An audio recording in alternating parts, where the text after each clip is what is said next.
Hi everyone, आज ये 27 मई 2026 के इम्पोर्टेंट करंट अफेयर को डिस्कस करते हैं। So let's get started without any further delay. प्रश्न संख्या 1 से स्टार्ट करते हैं। परमाणु अप्रसार संधि, जिसको एनपीटी बोलते हैं, नॉन प्रोलिफरेशन ट्रीटी के पक्षकारों का 11वां समीक्षा सम्मेलन कहाँ पे आयोजित हुआ है? तो न्यूयॉर्क यूएसए में आयोजित हुआ है एनपीटी का 11वां समीक्षा सम्मेलन। इसका आयोजन न्यूयॉर्क के मैनहट्टन द्वीप पर, जो यूएन का मुख्यालय है, वहाँ पे किया गया। इसकी अध्यक्षता की बात करते हैं तो वियतनाम के अस्थायी प्रतिनिधि डोहंग वियत ने इस सम्मेलन की अध्यक्षता की है। अब बात करते हैं एनपीटी की। एनपीटी को क्या बोलते हैं? नॉन प्रोलिफरेशन ट्रीटी बोलते हैं। यह परमाणु हथियारों के प्रसार को रोकने वाली संधि है, जो 1968 में साइन हुई थी और 1970 में प्रभावी हुई थी। इसमें 191 देश है, लेकिन भारत इस एनपीटी का सदस्य नहीं है। इसका भारत का मानना है कि यह संधि सभी लोगों के लिए बराबर तरीके से लागू नहीं होता है।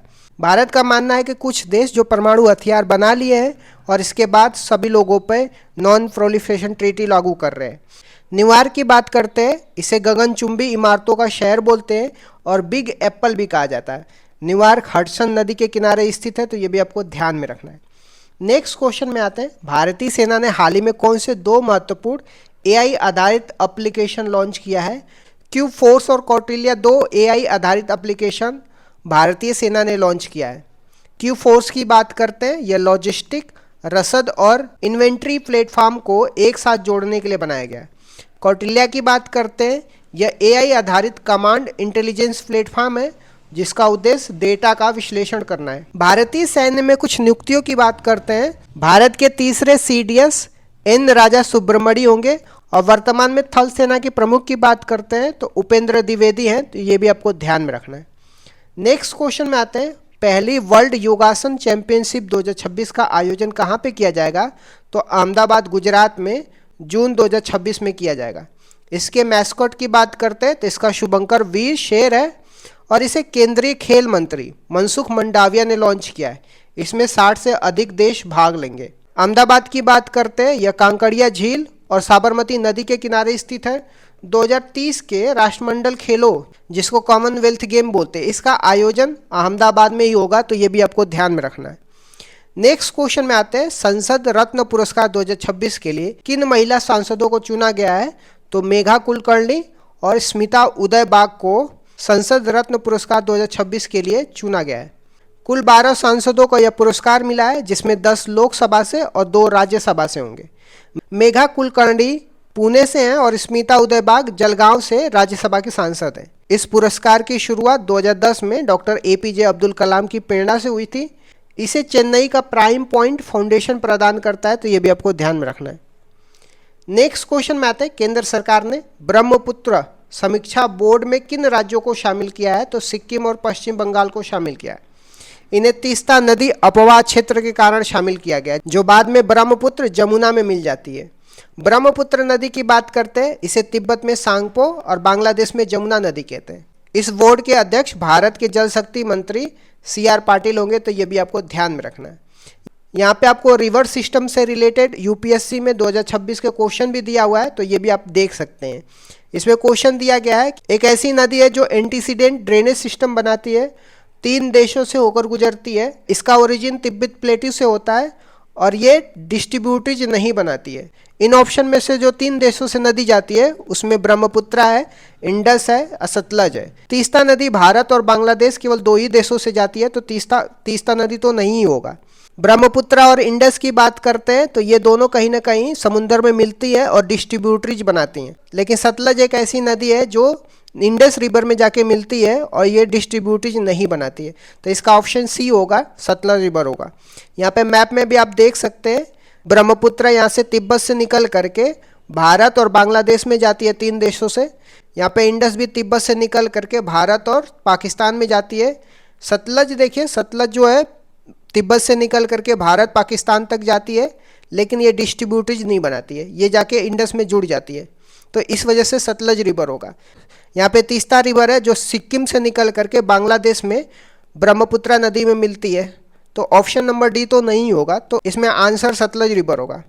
यहाँ पे भी आप मैप में देख सकते हैं कि सतलज रिवर है और यहाँ पे नर्मदा और तापी है जो वेस्ट फ्लोइंग रिवर है, यहाँ पे कृष्णा रिवर है, महानंदा रिवर है, दामोदर है और ये ब्रह्मपुत्रा रिवर है। नेक्स्ट क्वेश्चन में आते हैं, चीन के सोझोऊ 23 मिशन के तहत अंतरिक्ष में जाने वाली हांगकांग की पहली महिला कौन थी? तो लीजिया यंग। यह मिशन चीन ने अपने स्पेस स्टेशन तियांगोंग के लिए लॉन्च किया है। भारतीय संदर्भ की बात करते हैं तो अंतर्राष्ट्रीय स्पेस स्टेशन पर पहुंचने वाले पहले भारतीय शुभांशु शुक्ला, उनके मिशन का नाम एक्जिम 4 है, तो ये भी आपको ध्यान में रखना है। नेक्स्ट क्वेश्चन में आते हैं, SRS सांख्यिकी रिपोर्ट 2024 के अनुसार भारत में नवजात मृत्यु दर कितनी है? तो भारत में जो नवजात मृत्यु दर है वो 18.3 है प्रति 1000 जीवित जन्म में। जब हम प्रजनन दर की बात करते हैं, इसको रिप्रोडक्शन रेट बोलते हैं, तो भारत में प्रजनन दर रिप्रोडक्शन रेट 1.9 है, जबकि प्रतिस्थापन दर या रिप्लेसमेंट रेट बोलते हैं 2.1 होनी चाहिए। नवजात मृत्यु दर केरल में न्यूनतम है और मध्य प्रदेश छत्तीसगढ़ में सबसे अधिक है। जन्म के समय भारत का लिंगानुपात 918 दर्ज किया गया है, तो ये भी आपको ध्यान में रखना है। नेक्स्ट क्वेश्चन में आते हैं, दुर्लभ अनुवांशिक विकारों के लिए उम्मीद कार्यक्रम का दूसरा चरण किसने लॉन्च किया है? डॉक्टर जितेंद्र सिंह लॉन्च किया है, विज्ञान और प्रौद्योगिकी मंत्री हैं। यह कार्यक्रम 2019 में लॉन्च किया गया था जो अनुवांशिक रोगों जैसे डाउन सिंड्रोम, थैलेसीमिया के निदान पर केंद्रित है। जब हम डाउन सिंड्रोम की बात करते हैं, यह 21वें गुणसूत्र की ट्रायोसोमी में होता है, तो यह भी आपको ध्यान में रखना है। नेक्स्ट क्वेश्चन में आते हैं, असम में किस लुप्त प्राय जीव ने पहली बार रेलवे लाइन के ऊपर बने कृत्रिम कैनोपी पुल का उपयोग किया है? तो वेस्टर्न हुलॉक गिवन ने पहली बार कृत्रिम कैनोपी पुल का उपयोग किया है। यह घटना असम के होलंगा पार गिवन अभ्यारण्य जोरहट में हुई है। विश्व में पहली बार किसी गिबन ने कृत्रिम पुल का उपयोग किया है। यहाँ पे देख सकते हैं ये होलाक गिबन है और यूपीएससी में क्वेश्चन भी इस साल 2026 में पूछा गया है होलाक गिबन से रिलेटेड। यह असम के होलंगा पार गिबन वन्यजीव अभ्यारण्य का है। IUCN की रेड लिस्ट में वेस्टर्न हुलाक गिबन को इंडेंजर संकटग्रहण श्रेणी में रखा गया है। गिबन की अपनी विशिष्ट पहचान होती है, वो लंबी भुजाओं की मदद से पेड़ों की डालियों पर झूलने की कला के लिए जाने जाते हैं। और जो हुलाक गिबन है बहुत छोटे और हल्के शरीर वाले होते हैं। इनका वजन 6 से 9, इनकी शरीर गोरिल्ला की तरह भारी या मजबूत नहीं होते हैं और ये ग्रेट एप की श्रेणी में आते हैं, तो ये भी आपको ध्यान में रखना है। यहाँ पे कृत्रिम कैनोपी पुल बनाया गया है जिसमें आपको हुलाक गिबन देखने को मिल रहा है कि ये पास कर रहा है। इस बार जो यूपीएससी में वेस्टर्न हुलॉक गिबन से रिलेटेड क्वेश्चन पूछा था, तो इसमें क्वेश्चन पूछा गया था कि ये नॉर्थ ईस्ट में रहते हैं और ये इंडेंजर श्रेणी में रहते हैं IUCN की। तो जैसा हमने देखा कि ये नॉर्थ ईस्ट में रहते हैं, ये नॉर्थ ईस्ट में इनका घर है और इंडेंजर श्रेणी में आते हैं IUCN के।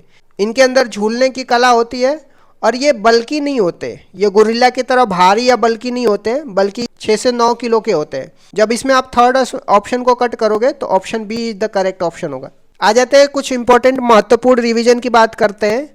तो जब हम बात करते हैं हेलीकॉप्टर की, तो राम मोहन नायडू ने ध्रुव एनर्जी हेलीकॉप्टर का शुभारंभ बेंगलुरु में किया है।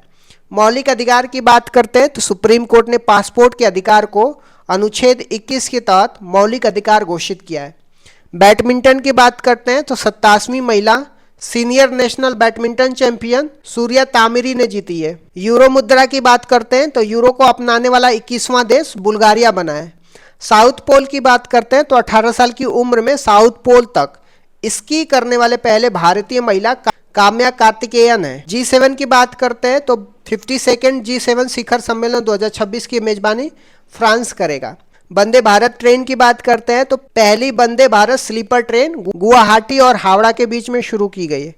चावल उत्पादन की बात करते हैं तो भारत वैश्विक स्तर पर चावल उत्पादन में पहले स्थान पे है। रॉकेट लॉन्चर की बात करते हैं तो भारतीय सेना ने इजराइल के साथ लंबी दूरी का रॉकेट लॉन्चर सूर्यास्त्र के लिए समझौता किया है।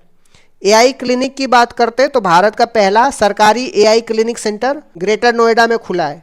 वेतन आयोग की बात करते हैं तो 8वां वेतन आयोग गठित करने वाला पहला राज्य असम है, रंजना देसाई समिति के आधार पे। स्वदेश तकनीकी की बात करते हैं तो DRDO द्वारा विकसित किया गया स्वदेश एक पोर्टेबल जल शुद्धिकरण प्रणाली है। GI टैग की बात करते हैं तो राजस्थान के नागौरी अश्वगंधा को GI टैग मिला है। सुपर कंप्यूटर की बात करते हैं तो परम रुद्रम पटना में और परम शक्ति। सुपर कंप्यूटर की बात करते हैं तो परम रुद्र पटना और परम शक्ति IIT मद्रास में स्थापित किया गया है। टाइगर रिजर्व की बात करते हैं तो भारत का 57 tiger reserve doctor Wakankar Ratapani है और 58 नंबर का tiger reserve Madhav tiger reserve है। ये दोनों ही एमपी में है और माधव टाइगर रिजर्व से भी यूपीएससी में क्वेश्चन 2026 में पूछा गया है, तो ये भी आपको ध्यान में रखना है। इस तरीके से मैंने कुछ इंपॉर्टेंट करंट अफेयर को डिस्कस कर दिया। Thank you so much guys, keep loving, keep supporting, bye bye, see you.